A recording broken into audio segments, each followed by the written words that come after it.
Hey up, I'm Guy Kester, the Testaman, and today I'm over in Germany at ABUS for a full headquarters and factory tour, and frankly, I'm blown away already.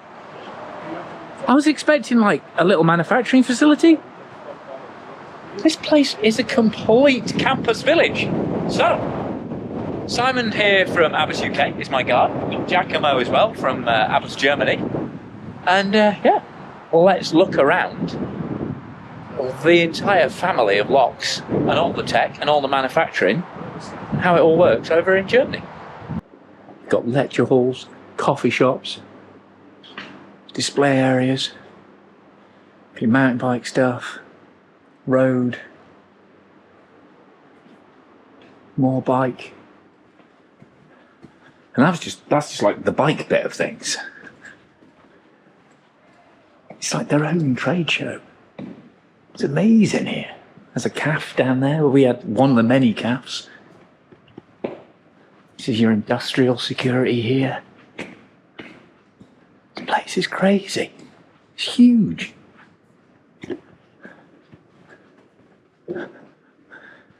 You've got to guess how many padlocks there are in that ABUS side. So we've got volleyball, we've got football pitches, we've got mini golf, we've got a whole sort of beach hut, barbecue entertaining area there. We've got the works canteen here, state of the art, built last year. Fussball, obviously. And you've got the snack point outside, or you've got the canteen inside. And then you've got all the warehousing over there, which all the ABUS security products that get sold in the world come through this point. Wherever they're made, they come back through here for distribution. It's just the helmets that are outsourced. And there's a little play area up there. There's a gym underneath the calf. And the whole place is open 24/7 and at the weekends. And employees can bring their families as well. It's like some kind of corporate utopia, really. I just say, this is Giacomo. Yeah. Take it away, Giacomo. Okay, all right. Yeah, again, welcome to our showroom here at ABUS KG. As you can see, it's quite separated here in helmets and locks. We have locks on this side, and as I already told you, we have them separated here per category. So we have the foldable locks here together with the transport positions and brackets and a couple of theme pictures about it. Then we have the chain locks over here, also again with the transport position, which is mostly a bag.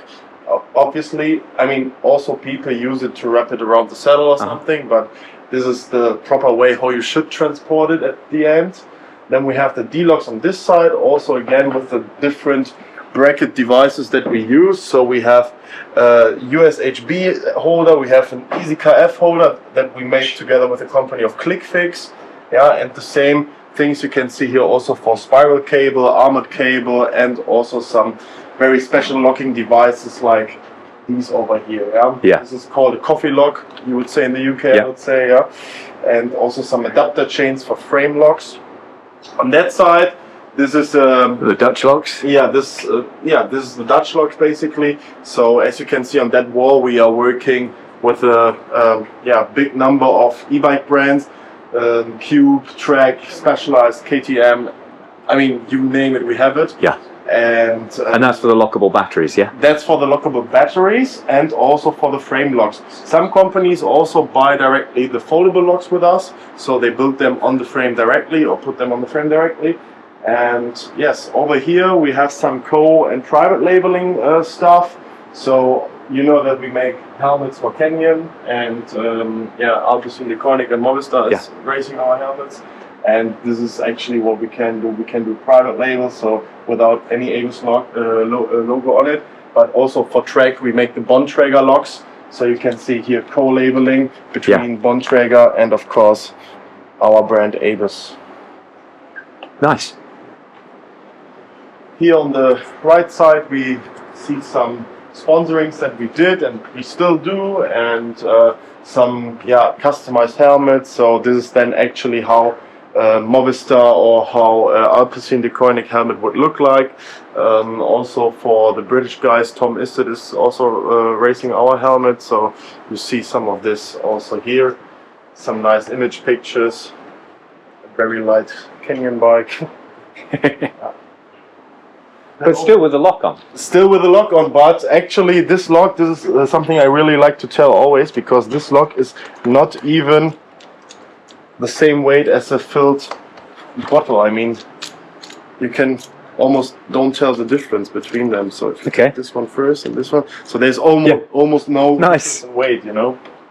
On this side of the exhibition we have our shop-in-shop system, and this shop-in-shop concept is made by us. So it's actually designed by us and made by a manufacturer that we have been working with a long time now. I like that you have the Alpecin shampoo. Of course, yeah. Once you work with them, you also want to have the products here, right? You can see this is how we would, of course, love to see all the bike shops displaying our goods. We have that for helmets, we have that for locks. I always say that such a shop-in-shop device is more or less like half a salesperson, because once the consumer approaches the wall, you can immediately see, okay, what kind of lock do I need? You just go down there and say, okay, I live in a rural area and I leave my bike for a maximum of 10-15 minutes outside. So this is actually what I would need. So I know, okay, I have to watch out for level 2 to 4 maybe. But if you live like in South London or something, and you leave your bike outside for quite some time, you would definitely go for a 15. So you go up again and say, okay, where's the 15? Of course, here is it, yeah. Granite Super Extreme, angle grinder resistant. That's what you would use. It's Salt Secure Powered Cycle Diamond. So the perfect device for the UK. Yeah, that's the zombie apocalypse lock. Yeah, perfect. Apocalypse lock. Yeah. Then other highlights like these. So a foldable lock is not always just a foldable lock. There is some explanation needed and required for it. So how would you do that? Of course, you can put a salesperson for the whole day to the locks, to the lock section, but also you can just put some info material on it, which is easy to understand and fast to read, so to say. And then you have the lock explained without even using a salesperson. Here's a closer look at some of the industrial stuff. New helmets too. I just like it's like proper merchandising as well. Proper shipping container they've built it into. But I mean, Giacomo was just saying they do things like, you know, container locks that you can track all over the world and open from all over the world. And these are actually all buildings that ABUS have locks in. And of course, it's not just about keeping your bike safe on its own. It's also about keeping your house, your workshop, garage, whatever safe too. And ABUS have got you completely covered on that. All the way up to alarm and remote monitoring systems too. And here's the sustainability credentials. So they're not just looking after the safety of your belongings, they're looking after the future safety of the planet. That's always good to see. Alright, this is how it all started in the 1920s. This is a proper workstation of a padlock production company. Yeah, this is how you found in Hege Street, so the place we are going after this. And yeah, this is just how it looks like, or how it looked like back in the days. We have here some tools, you can see it. Here we have the first padlock we ever made. It's called Iron Rock, and there's a pretty recent story to it, because one of our sales representatives who is responsible for USA and Canada, he just had a trip in Canada, and he found exactly this lock in some locksmith shop. And he brought it back, and there was a nice little news in our newsletter about it. I can send it to you later. It's quite interesting. Nice. Yeah. So. And you said there were originally 29 companies in the town. Originally, there were 29 padlock manufacturers back in the days, like 100 years ago. Yeah. And that was what the entire town specialized in. Yeah. That was what the entire town was specialized in. And as I said, there were many towns which were specialized in many different things. Yeah. These here, these numbers, where you see 10,570, these are dozens, not single items. Whoa! Yeah. Crikey! So even in 1936. Yeah, you're gonna. So 12 years into it, they're already doing big international business. That's for sure. First ever bike chain lock. It's almost funny if you see it. Yeah, that looks like a sink plug. Yeah. From your kitchen. Yeah. Over here we can see also the first export attempts. I think he was somewhere here. remember where. And that's the discus thrower for your discus lock, presumably. Yeah, you can see it. One of the first ones. And still owned by the same company, same family. Sorry. Of course, yes. This was, for example, from our founder, his second wife. His first wife died before him, as I understood. This is his second wife, and this was actually our first ever sales rep, because she was taking all the produced logs to the local market once or twice a week, I think, and we're selling then the logs on the market. So you could say that this is was our first ever salesperson. Here, 1957, we cooperated with Caesar, Italian company, which is very well known for key blanks, for example, and also keys itself. And you see, this is also... That's really where we're going tomorrow, yeah? Well, this is where we are going tomorrow. So at one point, ABUS said, okay, we need to move to another facility where we have more people to work, because actually the 50s, after the Second World War, was a quite affluent time here in Germany, because everything needed to be rebuilt. There was a lot of work, but there was not as many workers as work. So we had to go to a different region where still workers were available. And this was, for example, this facility also. Nice. Sent my new range. How nostalgic. It's beautiful, isn't it? That is class. It's so nice. You should get another one. Get Brooks to do you another one. That's it. Oh, it's great that you've still got all this history here as well. Yeah. And now we've got another ABUS historic archive. I love the fact they just keep all the old stuff just in case it comes in handy, and then suddenly they expand the facility and they've got a showroom for it. So out it all comes. Proper pride in the stuff. Now there's the killer advert. That's what you need to know. You need to know that ABUS is raccoon proof. And this is the bulk order packaging. So all the international bulk orders get palletized here. And this is goods inwards.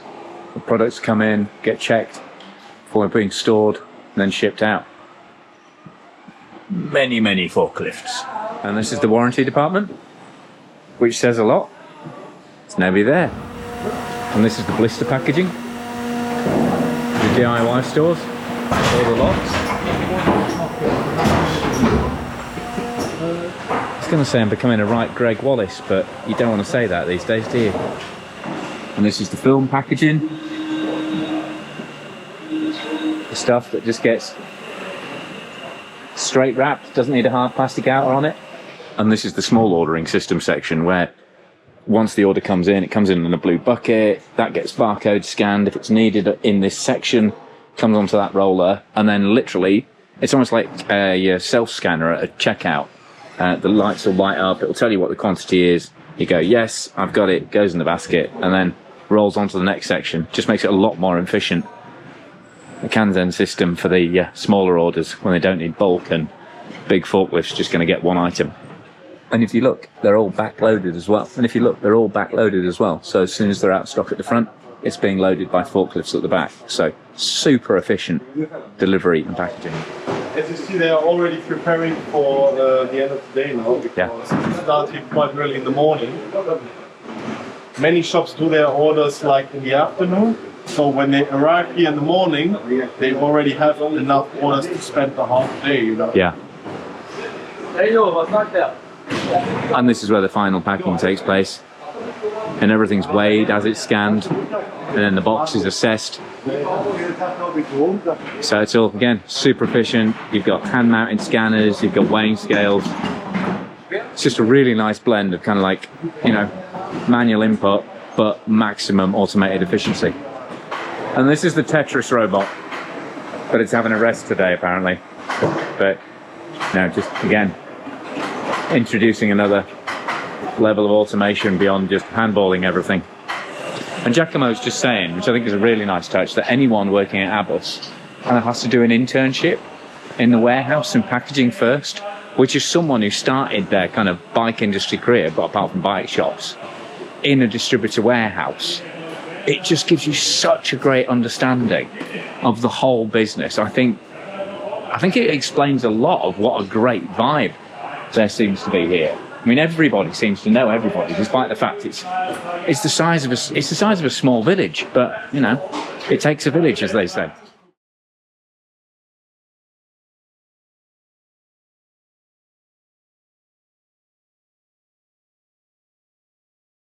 Okay, day 2 with ABUS, and we've come 2 hours now to rural Germany, to the big manufacturing plant. We're going to see all the fully up-to-date industrial tech that create all their locks and security products. Entire factory. What you see here, what our colleague is doing, is a daily routine of parts which are coming in. So here we have some injection molded plastic parts, we have some punched parts, and there are either sizing tests or hardening tests or visual tests or corrosion tests, which we are doing in other locations here in the factory. But here everything is monitored, and according to the history of our relationship with our suppliers, a certain number of parts are tested. Yeah, so this is not only sizing tests like this, but there's also computer sizing tests in other offices you will see a little later. Also the quality control here, they are making together with our machining department, they are making test tools. Yeah, so we do not only do tools to make a product, but also tools to test if the tool who makes the part is in good quality. With the new factory hall we added 2023, we completely reorganized the process because, you know, we more than doubled the output in the factory during COVID, and we are keeping this level, but we were almost exploding because we ran out of space here. So with the new hall we could reorganize the company. So we have U-lock assembly there. We have electronic lock assembly in the hall next to it. This is ESG protected, so electric protected, that you don't screw up chips or boards or so on. And then we have later on, we will see the folding lock assembly over there. Then you see behind these cupboards here, you see rattling machines where we are testing brackets for bicycles, locks. Our products are used always outside. You know, the bicycle products, motorbike products, they are used outside in the daily environment. And that can be like from hot and corrosive, like German or UK condition, to humid and corrosive, like Asia conditions at the seaside in Taiwan or in Australia, where it's hot and salty. So our advantage always has been that our products, they last, they don't corrode, they don't rust. And our coatings are always tested, for example, in these corrosion chambers over there.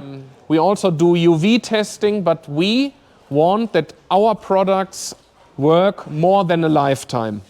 This is our aim. And we have a lot of examples where consumers, customers are ordering keys for products we phased out 50 or 60 years ago.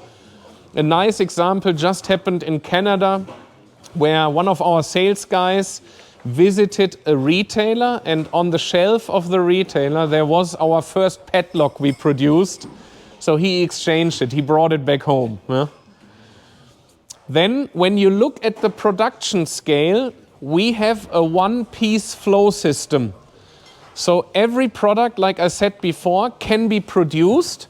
Not all stations are busy all the time, but the team working here, they move from one station to the other station. So we can produce every product at any time.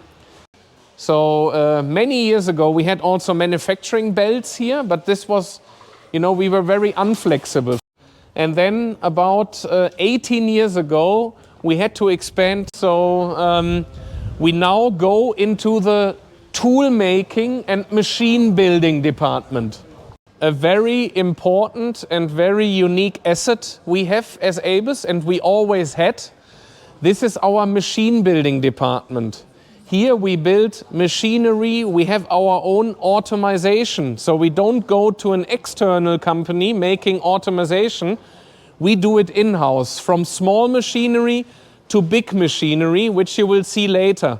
For example, here on the side, there is a new robot in assembly and in programming for making shackles, for U-shackle locks. This asset to have own machine building also was very important during COVID times because we could expand production very quickly. We didn't have to go to external partners. So we could do it in-house. So we could increase capacity very fast, where it would have taken a long, long time if we would have gone to external companies. So, you know, from creating workstations to automation, this is created here in this bigger room.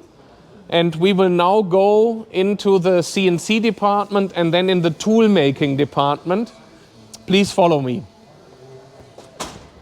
Now, out of that tool steel, in this case, we are cutting out with brass wire. We are cutting out the stamps we continuously need. We work a lot in stamping on steel parts, and the thicker the steel part is, the faster the stamp wears off. So continuously we are making the same stamps in order to maintain the tools. Here we have the real tool men, the tool makers. They are either creating new tools or, like in this case, maintaining tools. And here we do any metal parts we need for our locks. This, for example, is a very important part. It's the hardened disc which is protecting the cylinder from being drilled in. In this department over here, we do the shackles for padlocks and for shackle locks, and we do the full solid steel lock bodies on the right hand side. So when we receive the raw material for the shackle locks, it is pre-shaped to our dimension from our steel supplier, and now it would be shaped and cut out, you know, for the locking bars and so on. And then after that it would go to the hardening, and after the hardening to the coating, and then finally it will be assembled here. So here, for example, we have our CNC machine doing the core of our padlock and brake disc locks. So we have cut steel according to our dimension, and then we put the threads into it, the insertion for the shackle, the insertion for the cylinder, and all fixations. So from this to this, we do also in-house, and then this one would go to hardening and then to coating, similar as with the shackle I explained before. All right, now we go into the new hall, which was added 2 years ago, which is our cylinder and key hall. And the latest extension to our factory is this 5,800 square meter production hall, and we completely reset the production since the hall is ready, and we have streamlined the process, which was not possible during the COVID boom. What we do here now starts with making the key for our locks. So set of keys is first, then we assemble the cylinders here manually and automized, and then we make battery locks in this hall for the e-drive units and for the batteries, and we make the frame locks in this hall. Over here, beside the normal production, you see our one key customization offer.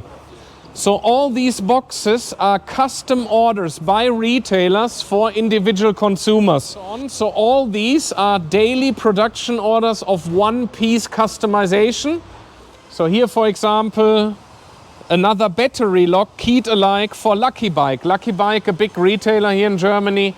So they all love this service because they can give better service to their consumers. What we do by hand is the custom orders. The mass production is made on these robotics. They are slower than the colleagues, but they also run at night. So here we have 5 robots cutting keys. they cut the key and they create the code card, so that the assembly machine for the cylinder knows what cylinder to produce. Nowadays it's also used a lot by our OE customers. They scan the code to have, together with the frame number and the motor number and the battery number, the key number. No? So before COVID we had 2 of these robots. In COVID we made 3 more. Yeah, so this shows again how the asset of our own machine building department. But here we do mass production of cylinders, and with the latest machine here, where we do both processes of cylinder assembly and final cylinder lock core assembly in one go. So we have 2 automates where we do the most common battery locks. Yeah, I would say that in the e-bike market in Europe and America, we have a very high market share of what battery locks come from us versus the competition. Also, the service we give in the aftermarket is state of the art. We give key service everywhere. We give customization service. None of our competitors are offering that. We had last year the highest sales as service parts, which means the e-bikes are still in use and consumers need additional battery locks for them because maybe they lost a key or something like that. So that's very interesting because we could have stopped service already, but we don't if there is demand. Yeah? With all the difficulties we have in the geopolitical world, yeah, but luckily in Europe cycling is culture. Yeah?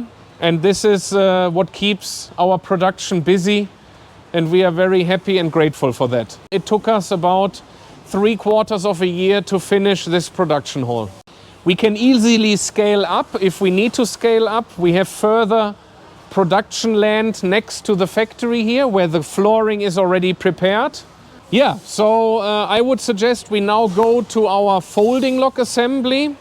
That used to be the first production hall at ABUS here from 1957. And when I started at ABUS, we had at this factory 129 employees. Nowadays we are around 650 employees here. Again, to put things into perspective, this hall here, from that wall to this wall all the way through, used to be tool making and machine building. Yeah, so in this small hall we did all what you now see in this long hall over there. But you know, logically, when you do automation, you need more space. Yeah, you saw the assembly of a cylinder. Like one person with a manual workstation takes up maybe 2 square meters. The same for robotics, take up like 5 or 8 times the same space. And you need the same space to create that machinery. So, but I remember when I was going through here and we had the tool making and machine building and wire cutting and tool assembly all in this hall. You know, we started 2006 with the folding lock, and now it is our bread and butter item in variations with combination, with key, on low security level, high security level, with alarm, without alarm. For us important is also that it's always convenient to use. A lot of copies of our products, they are very awkward to handle. Like our products are easy to use by consumer. This is our aim. Over here we have all the pre-assembled border locks, like you saw before. So they are placed here and they will be assembled on the different assembly station in the next days to come. Again, also here we have one piece customization which is running side by side. So here we do have, for example, the Bordeaux 6000C. That's our level 10 security level, so it's medium security level and with combination. So we have the same lock 6000K, and then we have a long version of it, an alarm version and so on. And lately we also completely get rid of plastic packaging. The only plastic part is the hook. Yeah, so this you need for stability, but we used to use blister packaging, but for sustainability reason, we completely got rid of blister packaging. Consumers use a folding lock to carry it when they are riding, but when they are at home, when they are in their garage, they are locking up the e-bike or the bike with a chain lock.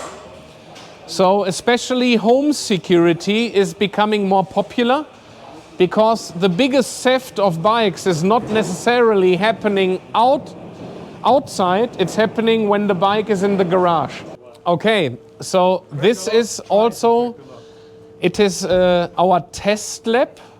In this test lab, we have it for 4 different reasons. One is quality control. You know, we take from all different production batches, we take locks and we freeze them, we hammer blow attack them, we pull them, we cut them and we saw them. And all these machines are giving us numbers where we can do quality control if the product is according to our demands. So this is another reason why we have this room. We are of course testing our competition. Then the third reason why we have this room, you know, we have all these certifications. You see the logo on the top of this floor here, or of this wall. So all these little logos, in some markets the test institutes are, you know, it's a requirement to get a certified product. In other markets it's a recommendation. So, but for us it's important when we launch a new product that we have as many of those approvals to make it sellable in all the different markets. And then the fourth reason, and this is what's happening behind the closed doors there, this test lab is part of our, we call it pre-engineering department. We call it submarine engineering. They can play around with materials. They can do what they want, what they think makes sense to do, to test, and to improve product quality.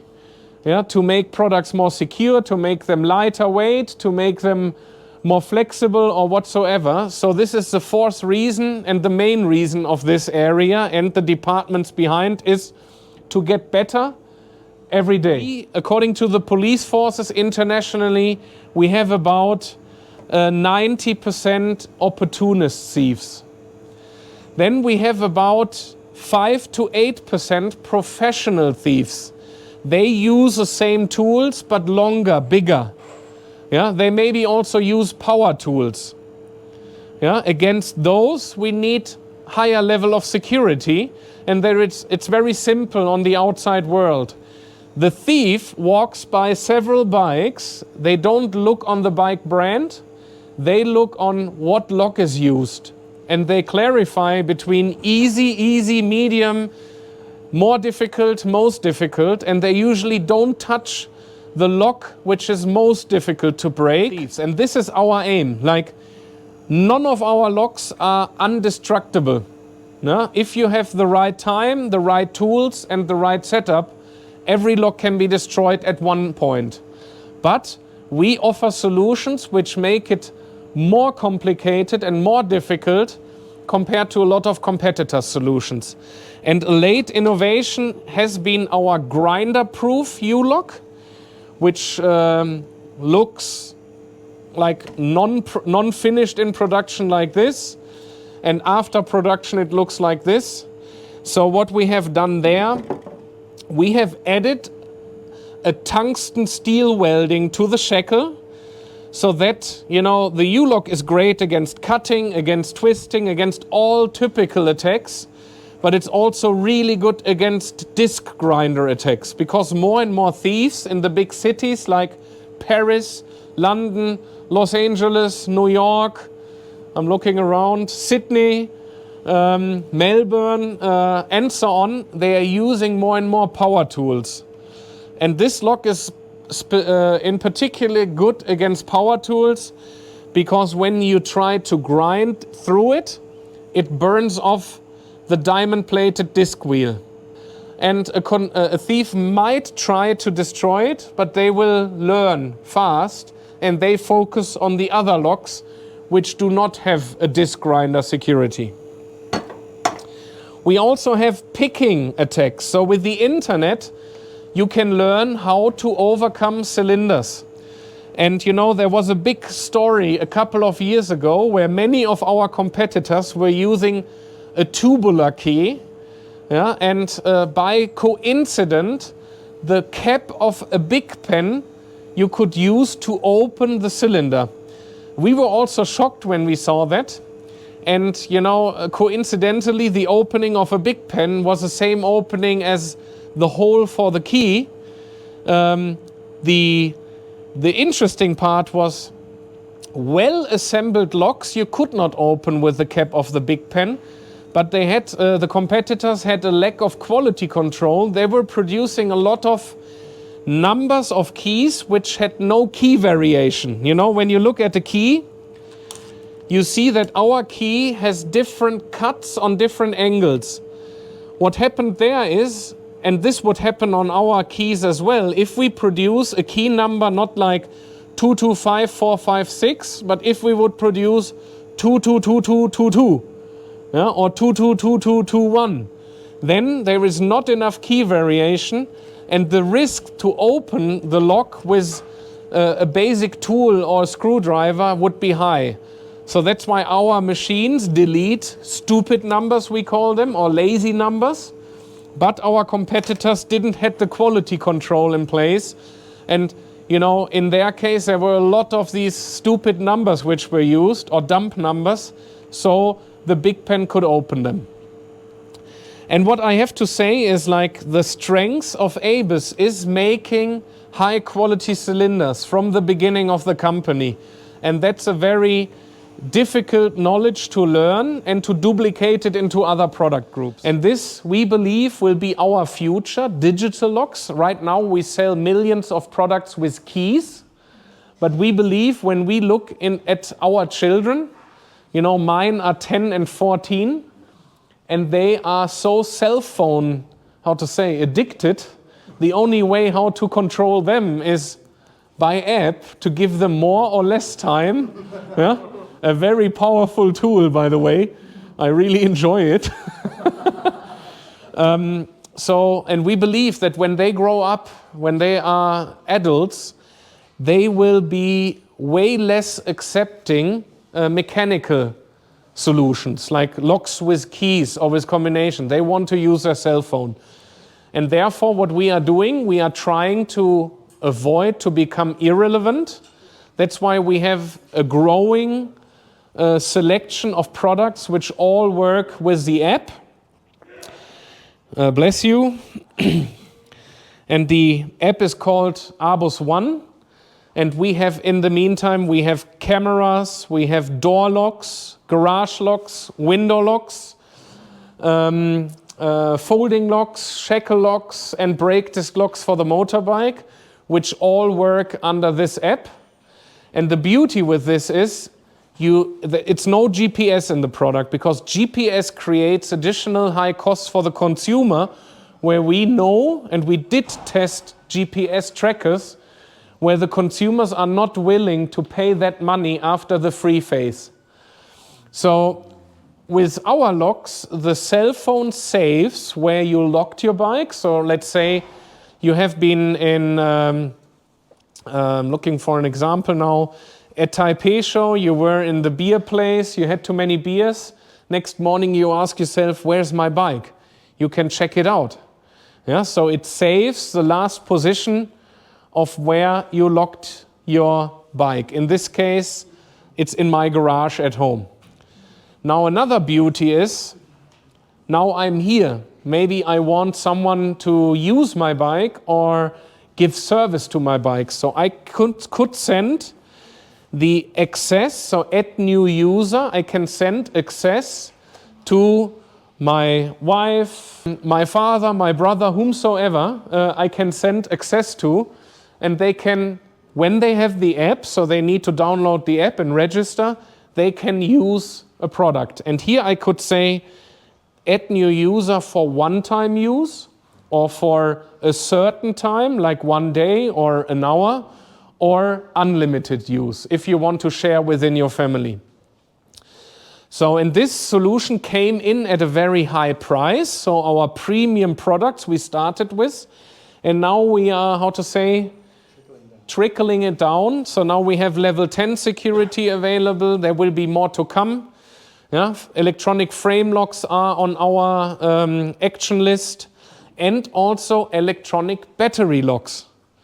Yeah, because the same with the battery lock, you need a key. When you forget the key, the phone usually you always take with you. Yeah, so stay tuned. There will be electronic battery locks coming up very soon. So there we go. That was ABUS. And I hope you've enjoyed having a quick look around as much as I have, because I've really enjoyed these factory tours, just because you really get a sense of the people as well as the technologies behind the product, and just the scale of this operation. It's probably one of the biggest takeaways, and also it's one of the friendliest places I've been in terms of everybody seeming to get on with everybody really, really well, everybody knowing everybody, and also the facilities for the employees here seem absolutely spot on as well. So, if you fancy a job in Germany, I reckon ABUS might well be the way to go. And obviously, now you've seen the locks, you can make a more informed decision about whether they're the right security choice for you as well. So, massive thanks to watching this tour. If you liked it, give it a thumbs up as well. Tell your mates about the channel. If you like more factory tours, let me know in the comments below. If you want to know more about ABUS, if I can't answer it, then I can obviously get in touch with Simon or the guys over here in Germany and answer more technical comments for you. But as well as that, don't forget to subscribe, click for notifications, and if you really like what I'm doing here on the channel, then please consider supporting me on Patreon with a monthly donation, so you get early, exclusive, and behind-the-scenes edits ad-free. But for now, I've been Guy Kesteven on Guy Kest TV, super lucky to be a guest of ABUS and see this incredible company from literally the earliest days of their origins right through all their technology growth, from those handmade machines we saw yesterday right to the latest electro and robotic tech that we've witnessed today. I think it's fair to say ABUS have got security on lockdown.